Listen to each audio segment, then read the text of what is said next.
According to the official timekeeping system of the United States of America, my Verizon cell phone, Apple 15, not paid off. It's exactly 10 o'clock Eastern, 9 o'clock Central, 8 o'clock Mountain, 7 o'clock Pacific. And if you're tuning in from the great states of Hawaii or Alaska, I bet you it's a little bit earlier in the morning there. Thanks so much for joining us today. I'm your co-host, Mark Kiner, in Blue Ash, Ohio, where the skies are blue, joined by my partner, Jim Blair in Ross Township. What are your skies like, Jim? Blue and sunny, so hopefully warming up my grass seed and it'll be growing soon. Now, I was reading an article in the journal today. If anybody is on today's open forum that resides around in the Chicago or surrounding communities, Philip, I think you do. Don't you, Philip, Chicago? Yes. Yeah. There's a lot of cicadas out there, I hear. Yeah. Both broods, 17 and 13-year cicadas, I think, are coming out at the same time. And this guy was cutting his lawn and it's all over the place. Anyway, that reminded me, Jim. So anyway, this Social Security Open Forum is brought to you by the National Social Security Advisor Certificate Program. After a day of training, advisors take a test. After they pass the test, they earn the NSA certificate. Join 2,900 advisors across the country that have earned this certificate so far. So, you know the drill, folks. If you want to go to the front of the line, then raise your hand. And I might call on you, or I might not.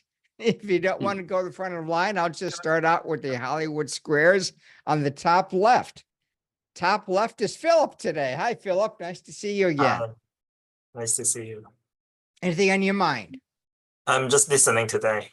That's fine. Go ahead and mute yourself, Philip. I appreciate it. Bruce, you're next, Bruce. Bruce Castleman, you're on mute. I took myself off of mute. I have nothing really to add today. I was just hearing to listen what was going on and what wasn't going on in the world of Social Security. Anything we should be aware of. I know that United Health and a couple of other carriers have problems with Medicare, which is, of course, having problems with Social Security. That was in the news a few weeks back. I was wondering what you guys have heard so far concerning, what's happening with Social Security and Medicare. Well, I'll tell you what, we will get into that as we go along. Medicare, though, I mean, we're not Medicare experts, Bruce, so we don't really want to comment on Medicare. Besides, I haven't heard anything anyway. Yeah, 60% of folks do sign up for the Medicare Advantage plans. I do know that, according to the Wall Street Journal. But we'll address those topics, Bruce, as we go on. I do also know that the restricted application is officially gone. It is now June 11th. And so if you were born by 1/1/54, you'd be at a minimum 60 years and 70 years and maybe 6 months or so. So you're not going to do the restricted application anymore. You know, Mark, I don't want to freak anybody out, but you know that I'm a member of a Facebook group of current and former Social Security employees. And just yesterday, there was a question about somebody saying they were talking about deemed filing and they heard that something about rules changed and people couldn't file different applications and they were wondering what the heck was going on. And I was kind of concerned with that, thinking how somebody at Social Security doesn't know what the heck's going on with that. Apparently I was the first one to see it. I gave them a nice long description of what happened. So hopefully at least people at Social Security know about this as well. I had to chuckle though. Thanks, Jim. I appreciate it. Here comes our Pittsburgh Steelers fan. Mandy, you're up, Mandy. Mandy, I used to work with somebody at a restaurant called Mobby's back in 1970s, mid to late, and her name was Mandy. Mandy, what's on your mind today, Mandy? Oh, okay. I'm just Go ahead. Yeah, let's just listening, Mandy. Yep. I would break out into song, but I'm not going to. Don't. Yeah, Barry Manilow wrote a song about Mandy. I know, I was gonna say that, but I'm not gonna sing it today. Yeah, I might lose my connection if you start singing. Delenn, hi, Delenn. Good morning. So I attended the thing you did yesterday regarding. Oh, yeah, Heather Schreiber, Social yeah, Security yeah. Advisor newsletter. Hmm? Yeah, she did a good job. The one thing I was curious about, I did put a comment in, but didn't, obviously there was no time for that. So she was talking in the newsletter that they're looking at forgiving certain people who had overpayments. Yeah, I'm not up on that a whole lot. However, they are trying to make some changes there to extend the, what do you call it? The payment time from 3 years to longer. Take less of your benefit away from you. Heather mentioned maybe 10% versus more. She did indicate that there might be more people that they might be willing to, what do you call it? Waive the overpayment. But I'm really not up on that. Jim, are you? No, I haven't seen much on that. I know the commissioner has that as a concern, the overpayments. And he's looking into that. I don't know. I don't think anything is set in stone yet. But they are looking so that it's not so painful for people to repay. And you may have more people that are eligible for the waiver. Rules are pretty tight with that. But so they're looking to maybe loosen that up a little bit, but it'll probably take a while for that to actually come to be and for them to actually work on it. But one of the things they could do currently, if you don't want to give up your full check, you can ask for payment, monthly payments, and 36 months is the magic number where they won't question it. They will accept it if you can pay it back within 36 months. And that would be an easy one to say, okay, we'll make it 48 months or 60 months or whatever they want to come up with. Nice thing about that is there's no interest that you pay on it, so you're not losing any extra money or anything. And that one may come about pretty quick. The waiver one, I don't know, may take a little longer. Lynn, why Yeah. don't you send me an email and I'll send it on to Heather? Okay. Okay, yeah. And it's a great plug for her newsletter, really is. Heather Schreiber writes a newsletter, Social Security Advisor, and it's a great newsletter, monthly, $150 a year. You can get it electronically, you can get it mailed to you. And she writes about a lot of stuff on Social Security and sometimes related topics. I would suggest everybody purchase her newsletter. I wish I can give NSSA advisors a discount, but they're not set up for that. I talk about a newsletter in every class we teach. I always do because it's a great newsletter and a great way to keep up with what's going on in Social Security. Lynn, anything else in your mind? Nope. Okay, so send me an email. I'll get to the answer. I promise you. Okay, David. Hi, David. David D, not David Y. Hey guys, I'm just sitting in here, but I want to thank you guys. You responded to an email I sent you yesterday about Medicare. It was helpful. I appreciate it. Great, thank you. Okay, David. Okay, David Y. There we go. Me? No, you're not David Y. You're DAV. David Y is second row. Hi, David. Go ahead. Yankaskas, just throw Yankaskas out. I'm pretty sure no one else will have that name. Okay, so. Yankaskas. Okay. A couple questions. Since I've had my certificate for the last 4 or 5 months, I've been trying to figure out, and I want to pose this question to Mark and Jim, but also to the forum. As an advisor, do you advertise that? And I would assume I'm going to be doing seminars on Social Security, but do you charge to run a report? Well, And if you do you put a disclaimer at the end of it saying that you do, and does the prices vary depending on what you feel is a fair price? well, We can't tell you how much to charge, of course. However, the range does go between $0 and maybe $1,000, depending what Okay. your business model is.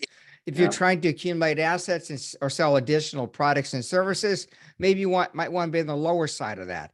If I you're would see. trying to make a healthy fee, you want to be on the higher side. We Okay. charge $545 to do a consultation for folks. We have nothing else to sell them, so we want to make sure we make something along the way. We should charge more. However, though, Jim and I have always believed we don't want to make price an issue relating Yeah. to doing a consultation. Jim, what would you like to add to that before I go to the first question that David asked? Yeah, Not that I that- remember. Well, that's pretty much it. We provide the written statement of their strategies, answer all their questions, and it's also good into the future. So it's a one-time payment that we charge. Right. And then because not everybody's ready to file when you talk to them, so we'll help them file in the future. Not often, but occasionally people come back and ask me to rerun the strategies with the new numbers. And that's all part of it. So, well, you Okay. know, once they pay our fee, they're stuck with me, and they could come back at any time and ask questions. You know, Jim, people recently have not really been asking to rerun figures. That's kind of dropped off, hasn't it, Jim? Yeah, it's not too bad. You don't see it very often at all. Yeah, Yeah. it's really dropped off. We did have one client that asked us to rerun figures. I'd say what, every 6 months? Wasn't her name Lynn? Oh, yeah. Yeah, but I haven't I heard from her not too long ago. Oh, you did? Yeah. Okay. David, what was your first question though? Well, and also the disclaimer is that there's a disclaimer that you Okay. uh, We- put at the bottom of your Well, email. You need to determine what you want to do there. We don't use a disclaimer. We probably should. We used to use an engagement letter, but you know, Jim stopped doing that about 10 years ago. So Yeah, I've fallen behind on that. you should use an engagement letter. You should also have a disclaimer, and also you should probably have E&O insurance. Which I do. Okay, very good. Anything else, David? No, that's it. Thank you very much. Okay. Barry, you're next. Here you go. Just listening in, Mark. But I got a little, I guess, a little joke, I guess, about my name. It's not Barry, it's Barry. Barry? Barry with an A. Hey, not berry with an E, like a Right. strawberry, a Exactly. berry. That's right. I got you. Oh, Most people use Barry, but it's Barry. Barry. Okay. But I won't, just don't call me late for dinner. That's okay. Hey, where do you live? What's In state? Virginia, Virginia. in Okay. Virginia. Thanks, Yeah. Barry. Not Barry. I get you. I get you. Okay. Yvonne, you're next. Yvonne, Good okay, morning. there you go. Just listening. Thank you. Okay. Paul, my good friend out of Houston.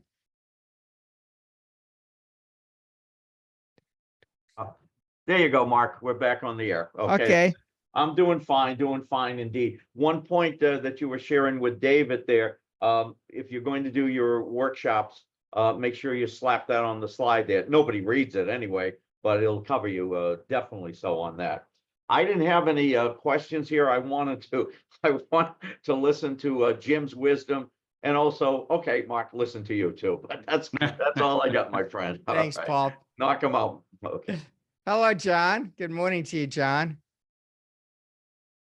Yeah, Is this me? no, John Hawk. Oh, hey, sorry. I just checking in on you guys. Going to listen. Always enjoy your broadcasts. So Okay. I'm just here to check in. Make sure Thanks, you John. guys I are appreciate it. Still operating. You know. Thanks for being here with us. Always. Roger, you're next, Roger. Just listening in today. Okay. Thanks. My favorite Pittsburgh Steelers fan. Hello, Teresa. Good morning. How are you? I'm good. Thanks for being here. Anything going No on worries. with the Steelers that you want to share? They just re-signed Tomlin for a 3-year deal, Okay. so we're stuck with them. Just, I was going to ask your thoughts on that issue. I am just listening today. I have no questions. Thank you. And how are the Pirates doing? If they can get some decent pitching, maybe they'd be okay, but you know, you're winning the game and then you go into an extra inning and you let the team score 6 or 7 runs, not a good thing. So you're winning the game, that's good, and then not. Correct. Okay, thank you, Teresa. Sue, see you next. Yes, can you hear me, sir? Yes, we can hear you. Excellent. This is always fun time when I see NSSA and the team here. My question is basic and simple. What are mistakes? Let's go for 3, please. Okay, pretend we're up at the plate. What are 3 mistakes people do in Social Security or with or approaching strategy-wise or whatever by leaving money on the table, by inappropriate choices? Jim? Well, that can vary all over the place, but probably one of the biggest ones, they just go ahead and file. They may not be thinking about the future. They may not consider survivor benefits. So they go ahead and file and then find out, well, they find out when they pass away, their surviving spouse finds out that their benefit is lower than they thought it was going to be. Another one that may not be as prevalent, but does happen, you have folks with children that are eligible. Now, usually with retirement, it's probably more disabled children than anything, but they don't understand, particularly when both the mom and dad of a disabled child, benefits are payable off of the higher benefit earner, but the lower benefit earner can file earlier and receive their Social Security, and the child can go ahead and file off of that person's work record. And then when the higher earner files, they'll switch over. That helps them with their not only getting a monthly benefit, and if they're on SSI, they don't have to worry about other sources of income and resources, but also starts the process of getting them eligible for Medicare, because after 2 years, the disabled child is eligible for Medicare. So, they may not want to file and take a reduction at 62 when they're not working, and they just hadn't thought about filing. But those are probably a couple of the bigger ones. Okay, excellent. And what Teresa said, stuck. Okay, about her team. Did the Steelers suck? Oh, sorry. No, not stuck. Okay. Okay. Sorry, Teresa. Couldn't help myself. So, I grew up with brothers and guys, Jim and Mark. I'm glad you're here. Okay. Yeah. It takes me back many years. But here, with the word stuck, when an individual selects, their Social Security and that, are they permanently stuck in their original choices? And just focus on the biggies, please. Well, everybody has a year to change their mind. You have 12 months from the date of your initial entitlement to benefits to change your mind. The hard part, though, is you have to pay the money back. So while technically you can always change your mind and you're not stuck up to a year, you may be stuck because you can't afford to pay all that money back. So in that sense, you need to make sure that what you're doing is what you want to do when you originally file, because after a year, you're stuck with your choices, and it may mean that your surviving spouse is stuck with your choice, or your kids might be stuck with your choice too because you delayed benefits. But you do have a year to change your mind. Okay, and is there any choice that you can alter without having to pay everything back in any other capacity?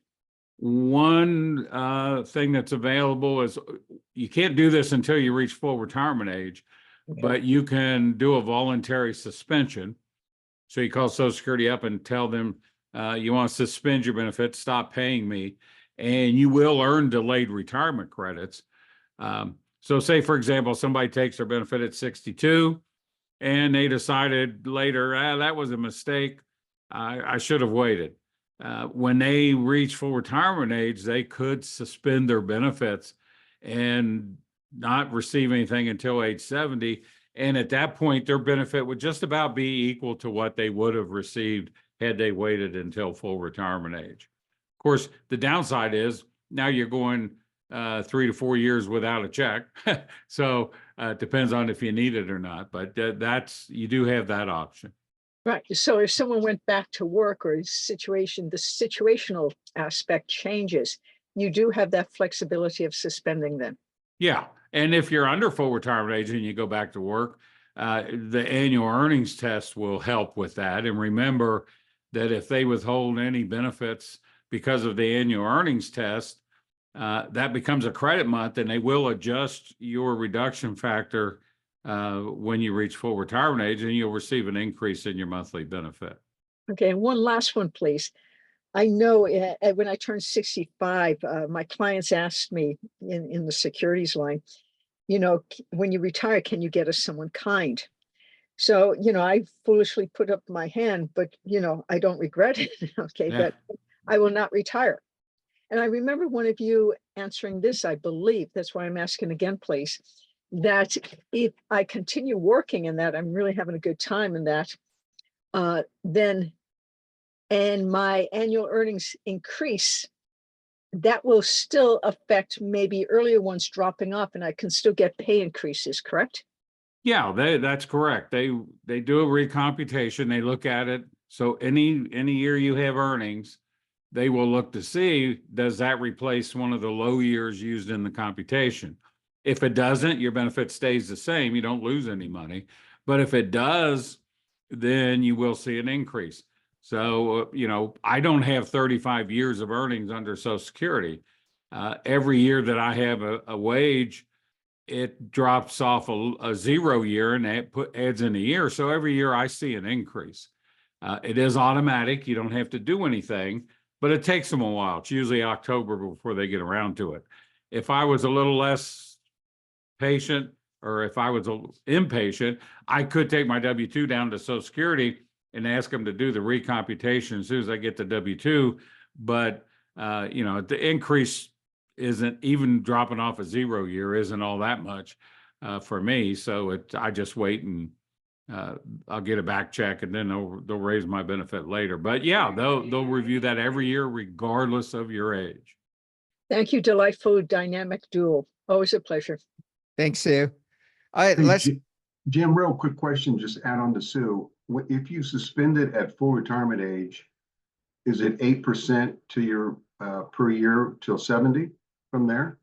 Yeah, it's the regular delayed retirement credit increase, Okay. but the difference is instead of applying it against your full retirement age benefit, your PIA, they apply it against your reduced amount.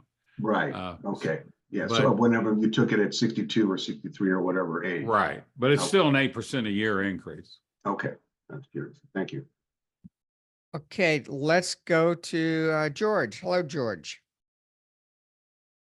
Hi, good morning, Mark. Thank you so much. Just listening in today. Thank you. Okay, thanks. Okay, now we go to DAV. You're up.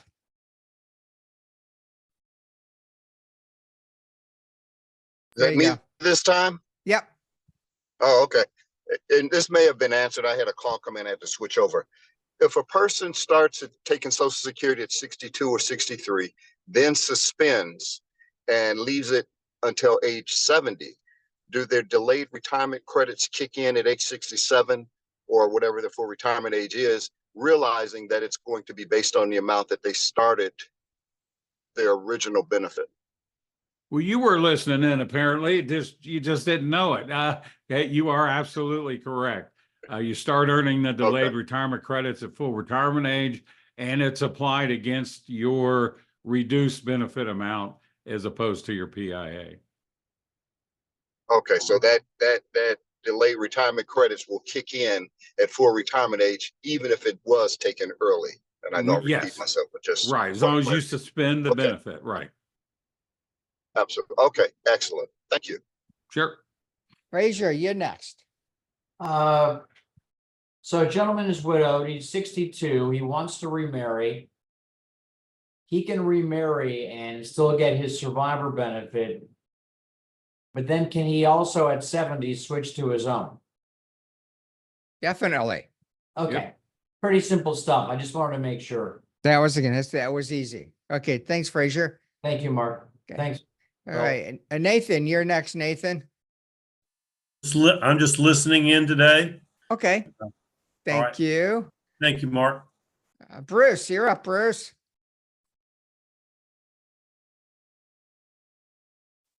Bruce Casserman, are you there? Okay, we will go to Steve. Hello, Steve. Hey, everybody, just listening in, but as always, great information. Nice refresher course every time I listen in. So thanks, everyone. Thanks, Steve. Let's go to Leslie. Hi, Leslie.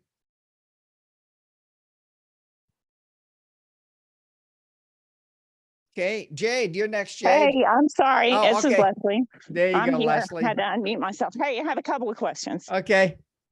So, and this is to anybody in the forum. It's regarding Irma. And I have a new client that was just certain that she wouldn't have to pay Irma. Then she got that surprise letter. She got laid off in June. So was not anticipating, you know, taking her Social Security or Medicare yet, but got laid off, enrolled for both her Social Security retirement benefits and her Medicare.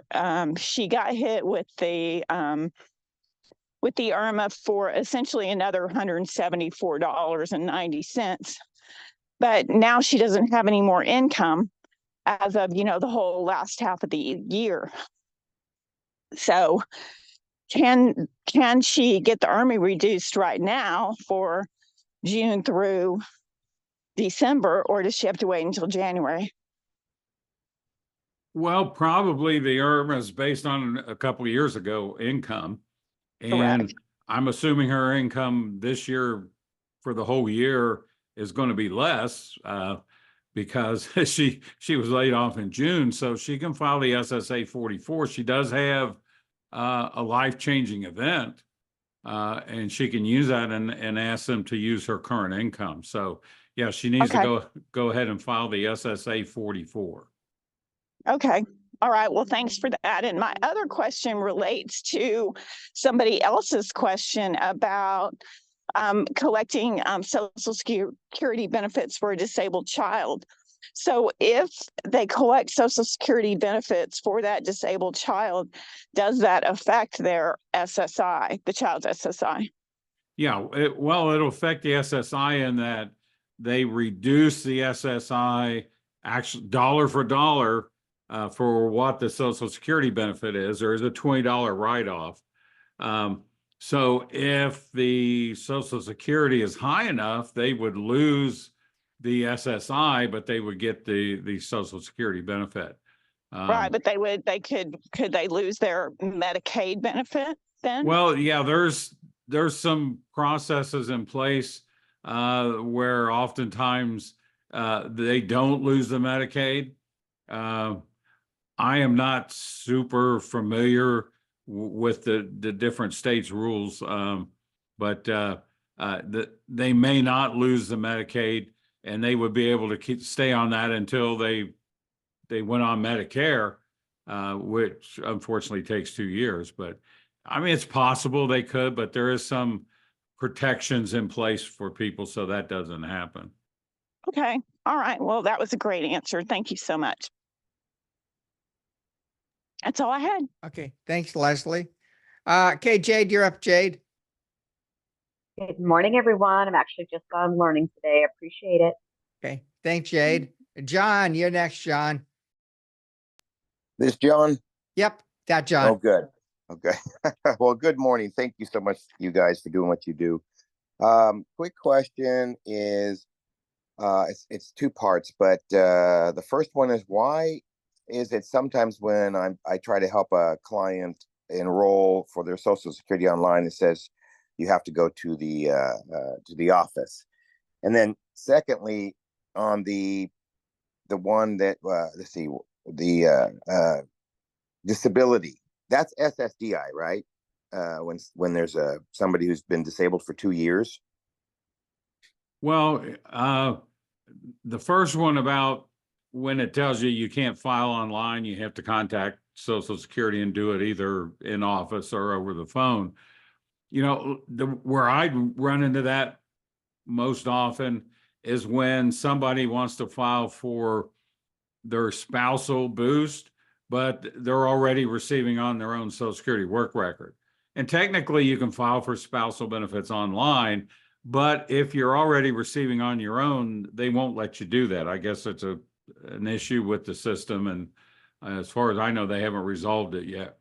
I haven't really run into that in any other situation.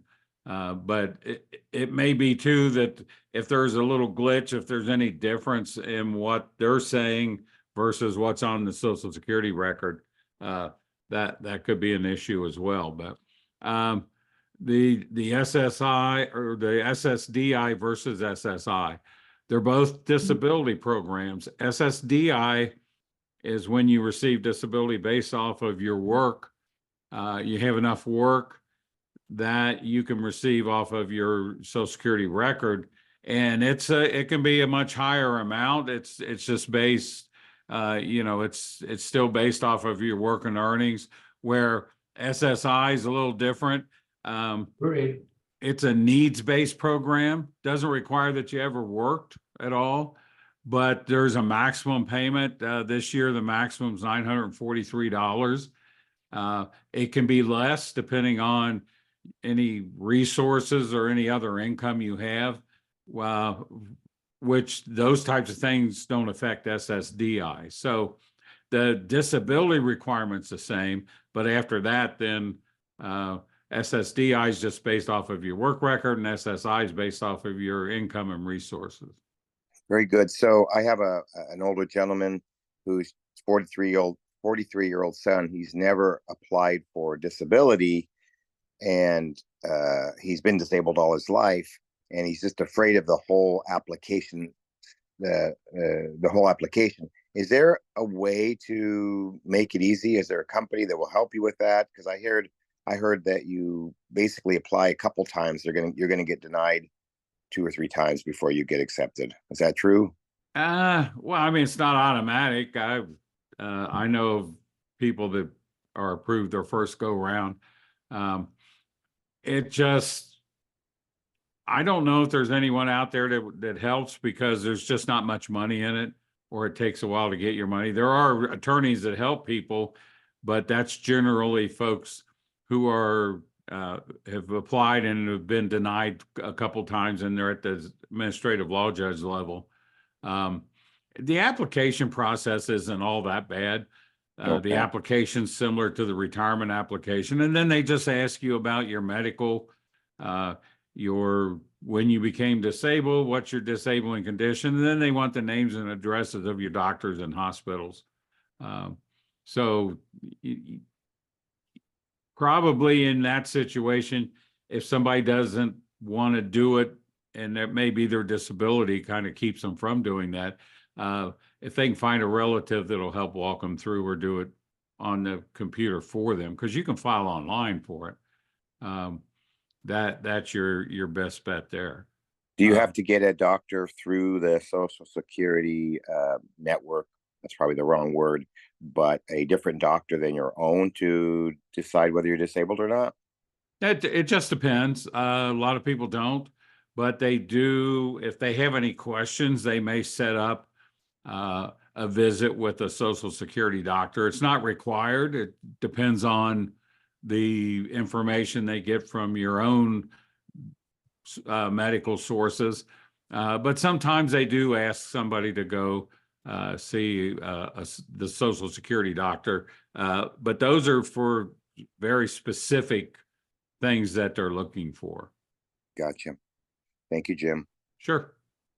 Okay, thank you, John. Excuse me, can I just add something?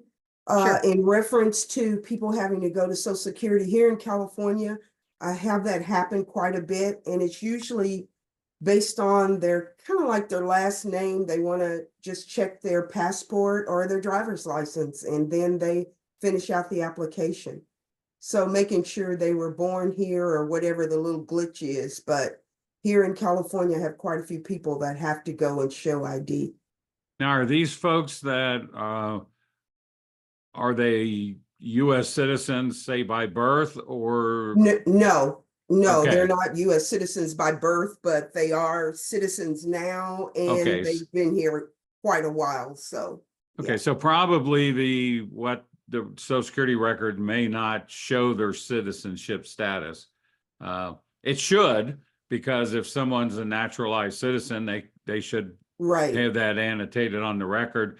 But I guess maybe there is some question there, so. Yeah, it's kind of like a little glitch, but it's only about 5 minutes. You go, you show your ID, boom, you're done. They But finish it up. They still let them finish the application online, right? They just Right, make them come right. in They and still prove finish their. it online, but they just ask for an ID Yeah. and that's it. That's what happens when I help people apply. If I fill out the application off of my own computer, because I've done too many. And so they flag them all as Right. potential fraud. But in your case, it's just to clarify the citizenship status. Correct. Okay. Thank you. Thanks. Okay, we'll go to George. Hi, George. I know you raised your hand there. Yes, I just had a follow-up to what was just mentioned. So I have a 62-year-old who is looking to do their application to get their Social Security benefit. My question was on the spousal boost. So if helping her do the application online, the spousal boost will be included automatically, or that's a separate application? Can I help with that, or she has to go to the office? Now, if she's filing for both at the same time, the one application covers her. And so she can do that online. That shouldn't be a problem. Just fill out the application. And what they'll do is she'll list her marriage and show her spouse's Social Security number, and Social Security will pull that up and see that she's eligible. Usually what I tell people is just to be on the safe side, go ahead and add a little remark in the comment section that's an application for retirement and spousal benefits. And that way Social Security would know to definitely take a look at it. There's no option not to do that though, right? She has to apply for both. Oh, you kind of broke up there, but yeah, she's Her own and her. yes, the application is an application for all benefits. So it covers her and it protects her. Okay, she can't delay one or the other, is my No. understanding. No, the That only hap- way to delay is not filing for anything. Right, okay. All right, Okay. thank you. Thanks, George. Let's go to Liz. Hi, Liz. Are you there, Liz? Okay, let's go to Mike. Mike, you're next. Yes, I have two questions. One, don't you find that doing a Social Security analysis outside of a plan as a standalone analysis ends up showing a far different results of what may be best for a client than when combined with a custom income plan, taking into account, their incomes and their outcomes and everything else? Well, it can make a big difference, and that's why we always tell people that they need to share the plan with their financial advisor. And so the financial advisor can actually take care of both of those. Neither one of us would be qualified to talk about other sources of income, like from their investments and that type of thing. But yeah, it makes a big difference if somebody has their IRAs, 401ks, pensions, not so much. Those are pretty cut and dry, but and how they want to take those out versus their Social Security, that makes a big difference. But they need to know what the Social Security options are, what it means if they file now versus later, and then work with their financial advisor about which is the best way to go with those. Because we had a client that did a standalone analysis from some advisor and told him to wait till 70. And then we found when we did the financial plan with the client, it ended up he had no heirs and he didn't want to build an income bridge between now and then. He wanted to leave that money. I'm sorry, he had heirs and he wanted to leave that money to his heirs as opposed to spending it now. So yeah, and night and that's day different as far as, what he was told by some guy that just did a quick, an analysis on his, Social Security standalone. Second, how do you address a client that wants Social Security now, no matter the details, due to the projected future cuts in Social Security of approximately 23% in 2035 or so. Well, I do try to let them know that that's the worst reason to file for benefits, that they're going to make the changes. That, of course, that's just my opinion. I can't say that for sure. But I do absolutely believe the changes will come. But, you know, I guess the worst decision they can make isn't terrible. They'll still receive a monthly benefit, may be reduced, and they may end up leaving money on the table. But, you know, when somebody's just dead set, I'm going to file, regardless of what you tell me, well, then they go ahead and file. Right. And what do you guys come up with? What are the odds or chances that, you know, people that are taking Social Security, that I'm thinking the baby boomers, you know, in 2035, that they're going to cut their benefits, or are they just going to cut future people's benefits? Well, you never know for sure, but looking at the proposals that are out there, because there are proposals out there, and none of them say really what they're talking about cuts. They're talking about making the changes to make sure there are no cuts. So, you know, it's possible that they could cut the benefits of people that are receiving, but how are you going to get reelected if you do that? And cutting benefits of people anyway is going to be an issue. So you never know what Congress is going to do. I always tell people to make sure they contact their congressman and let them know what they think about it, and ask them to get busy and get this taken care of. But yeah, that technically there's nothing that's guaranteed. You never know exactly what's going to happen. Have you heard anything about the CPI just changing the version of the CPI will shore everything up? Have you heard that or no? Well, they do talk about that, using the CPI-U, which is also known as the chain CPI.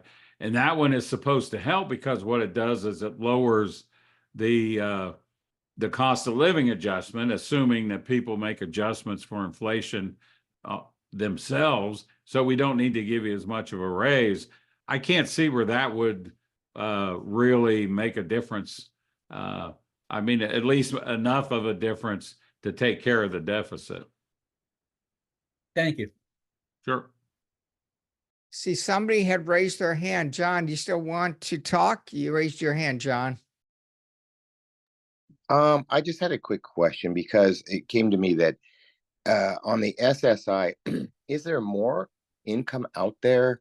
I think it's called SSP or something like that for food.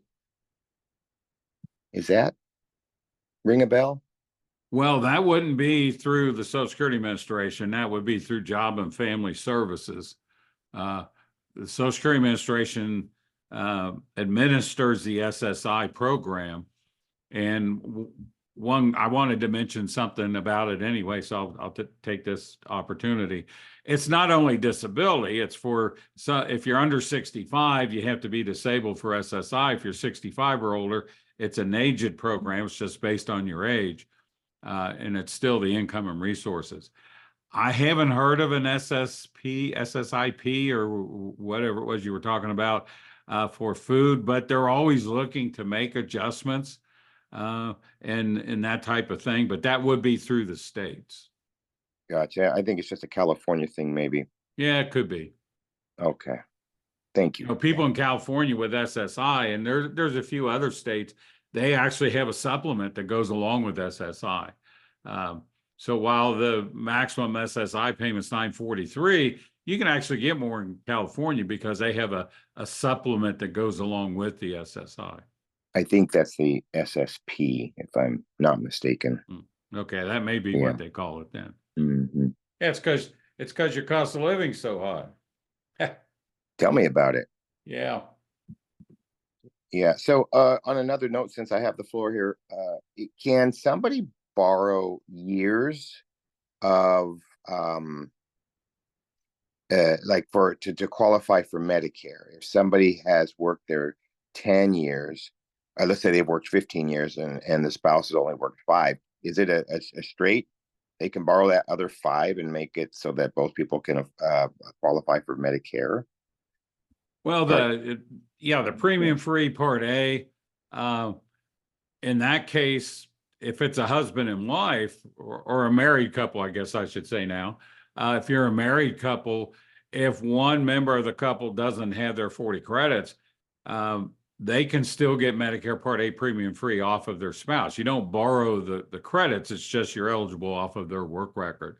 The issue is then that person has to be at least age 62. They don't have to be receiving benefits, but they have to be 62 or older.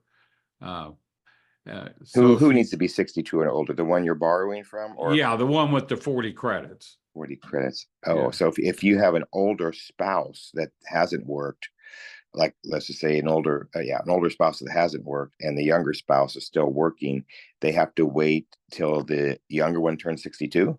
Right. If the older one's 65 and the younger spouse who worked is 60, then the older person would pay a premium for their Part A, and that's close to $500 a month. Yeah. And they would pay that premium until their spouse reached age 62. Then they would go on premium free Part A. Part B, they're eligible for anyway.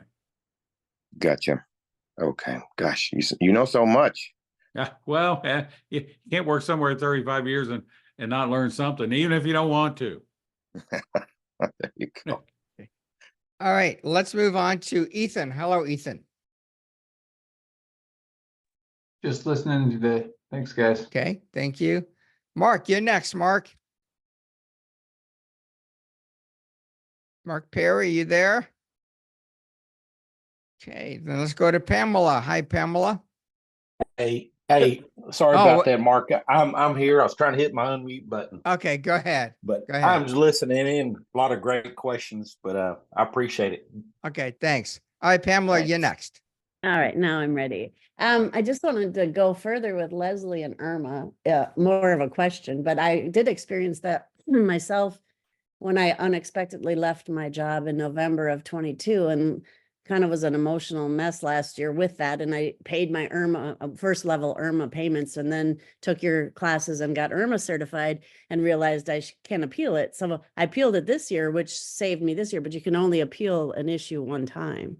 So when she has, an issue that I lost my job or that income. So that lady is only half of the year this year. If she appeals it, then she can't appeal next year. I'm not sure if that's correct. Does that make sense? No, not really. If you have a well, life-changing thing, you can only use that life-changing appeal once. yeah, but then your income will go down the next year.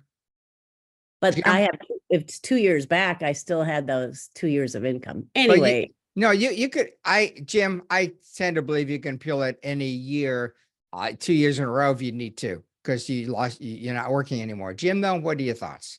Well, that was my thinking. So I don't know for sure. I can't say positively that you can only use that because you're right. They do look back 2 years and you lost your job, so you use it. To my understanding, she could use it again next year, but I didn't take the Irma course either. So maybe that's something we should find out. I'll look into that more again. And other people are, and that's why I wanted to bring it up, because I want to take my Medicare clients through the right way. And if they can do it for 2 years, that makes more sense. Perfect.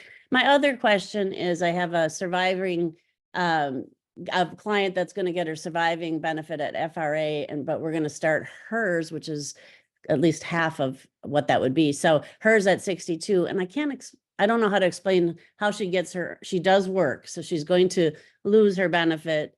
And so it'd be a earnings test. And does she get that money back after the first year, or does it, because it's from 62 to 67 that she would be losing if she continues to make this money? How does she get her money back?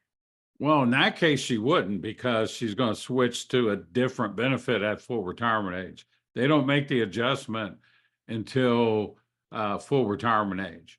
But it's still worth her filing.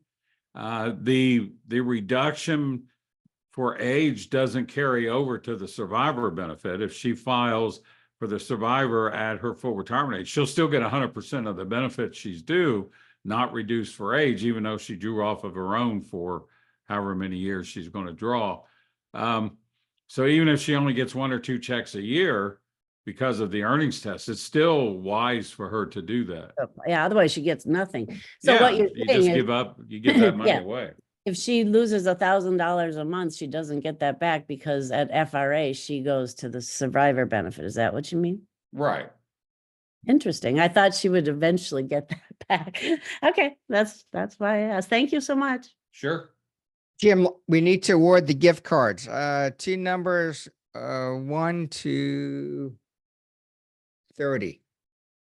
Oh, well, let's do 6 and 23. Okay. Paul, you win again this year, this time. So Paul, send me an email.